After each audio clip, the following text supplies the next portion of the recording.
누가복음 토파 읽기 69번째입니다. 누가복음 2장 20절입니다. 읽어보겠습니다.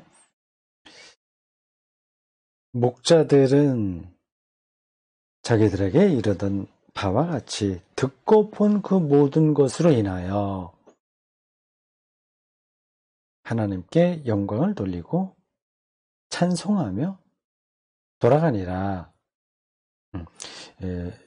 여기까지 해서 이제 목자들 이야기는 일단락됩니다. 참 그림 같은 장면이 누가복음에 묘사되어 있습니다. 목자들. 원래 유대인들은 유목민족이었습니다. 양을 치는 건 굉장히 중요한 일이었습니다. 유목민. 그럼 유목민이 있다면 또 다른 게 뭐가 있을까요? 유목, 그 양을 치는, 양소를 키우는 민족이 있고, 농사를 짓는 민족이 있습니다. 물론 농사를 지으면서도 양과 소를 키우긴 하죠. 근데 주업을 뭐로 하느냐에 따라서 다른 거예요. 이스라엘은 그 조상 대대로 농사보다는 양을 농경 유목민이라고 한다면 소와 양을 키우는 사람들을 유목민이라고 한다면 농사 짓는 사람들을 농경 뭐라고 그러죠? 무슨 민이라고 붙여야 되나? 농경 그 정확한 단어가 잘 기억이 안 나네요. 뭐 있을 것 같은데 어쨌든 그 뜻은 전달이 됐죠. 광야 40년 동안에 뭐 농사를 짓겠습니까? 그리고 야곱이 라반 삼촌 집에 가서도 다 양 치는 일만 했습니다. 아브라함도 그렇고요. 요셉 이야기에서도 이 양을 뭐 친다 그런 얘기 많이 나오지 않습니까? 다 그래요. 애굽에서는 이집트 사람들은 농사를 많이 졌죠.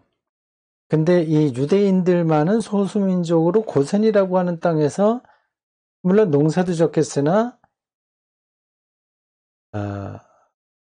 양과 소를 많이 키웠습니다.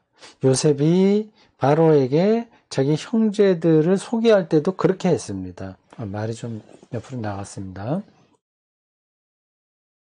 유대인들은 기본적으로 그 유목민이었기 때문에 나중에는 가나안에 들어가서 이제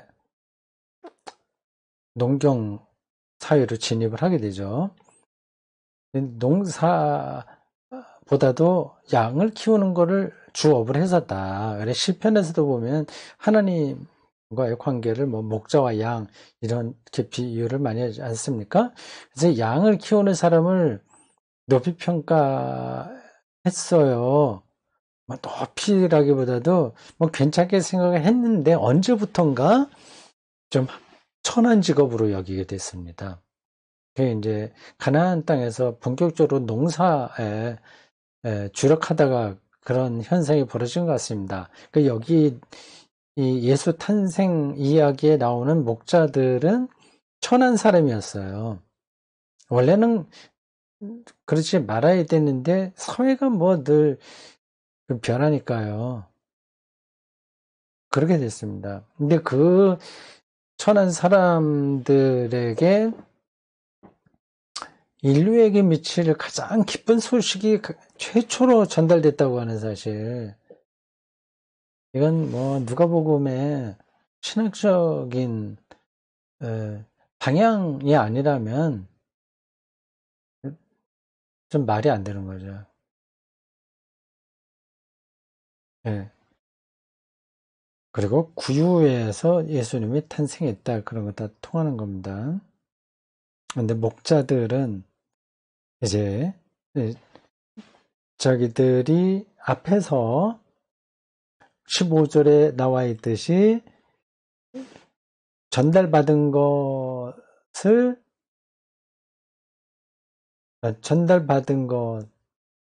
천사들에게 전달받았잖아요. 이제 이루어진 일을 보고자 해서 와서 봤어요. 확인한 겁니다. 그 모든 게 자기들의 들은 대로 된 것으로 인해서 하나님께 영광을 돌리고 찬송하며 돌아갔다. 이렇게 하고 있습니다. 네, 영광과 찬송. 여기도 또 나오는 단어이네요. 중요한 겁니다. 14절에도 지극히 높은 곳에서는 하나님께 영광이요 되어 있고요. 물론 평화라는 말도 나옵니다. 근데 그 앞에서 2장 13절에 보면 천군이 천사들과 함께 하나님을 찬송했다. 같이 연결되는 거죠. 찬송, 영광, 평화 연결돼요.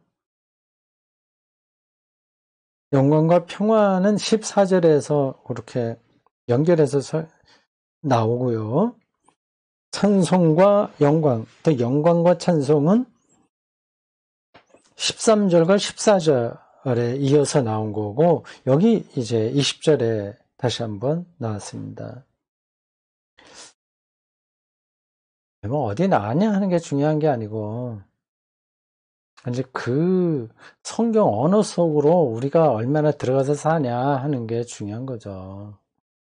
영광, 하나님께 영광을 돌렸다.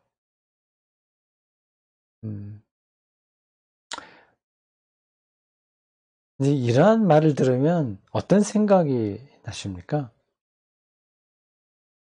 뭐 대충은 뭐 말씀하실 수 있을 거예요. 하나님 기쁘다, 기뻐서 하나님께 감사하는 거다. 그래서 예배를 드리는 거지. 그래서 이런저런 이 세상에서 주어지는 것과 전혀 상관없이 절정의 생명 충만감을 느끼는 거지. 뭐 그렇게 말할 수 있습니다. 그렇게 생각하시면 됩니다. 하나님께 영광을 돌린다는 것 말이죠. 하나님에 의해서만 주어지는 생명 충만감이라고 할 수 있습니다. 다르게도 얘기할 수 있는데 일단 이렇게 표현한 거예요. 그러니까 하나님만이 줄 수 있는 생명 충만감. 이제 그게 뭐냐. 오늘 또 생각해 봐야 되겠죠. 우리는 이제 세속 사회에서 살다 보니까 그런 것에 대한 안목이 크게 떨어집니다. 그리고 요즘 제가 더 절실하게 느끼는 바인데 언론 요즘 뭐 인터넷이 발달해 갖고 너무 사람들이 뉴스 이 번복되는 세상에서 사는 것 같아요. 너무 많아. 그게 미주알 고주알 다 이야기해요. 이 언론이.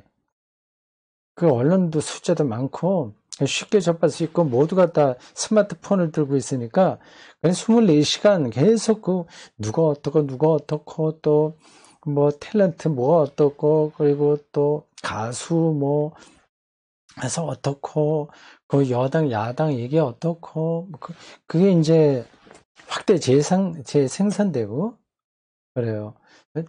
뭐 언론이 필요하긴 한데 너무 그 뒤범벅이 되어 있습니다. 우리가 몰라도 될 것만 맞아 이제 강요받아요. 그걸 자꾸 읽으라고. 조회수가 많이 늘어나야 되니까 선정적인 제목을 달아서 낚시성 제목이라고 하나? 그런 건 많죠. 이제 그런데 우리의 마음들이 확 이제 흩어져 있으니까 하나님께 영광 돌린다고 하는 게 이게 말은 할 수 있는데 실감은 잘 못하는 겁니다. 불행한 거죠. 그러니까 하나님에 의해서만 주어지는 생명 충만감 혹은 해방감, 죄와 죽음으로부터 해방, 자기 인생을 자기가 완성시켜야 된다는 강요와 유혹에 떨어지지 않음으로써 얻는 절정의 기쁨, 자유, 안식, 그런 게 이제 하나님께서 우리에게 주시는 거거든요. 그러면 이제 하나님께 영광을 돌리고 싶어지는 거죠.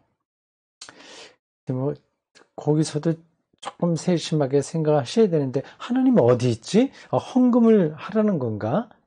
뭐 그렇게 생각할 수 있는데, 그런 것들은 다 형식이고요. 헌금을 드리기 전에 자기 자신을 하나님의 손에 맡기는 게 핵심이죠. 그게 쉽지가 않아요. 예.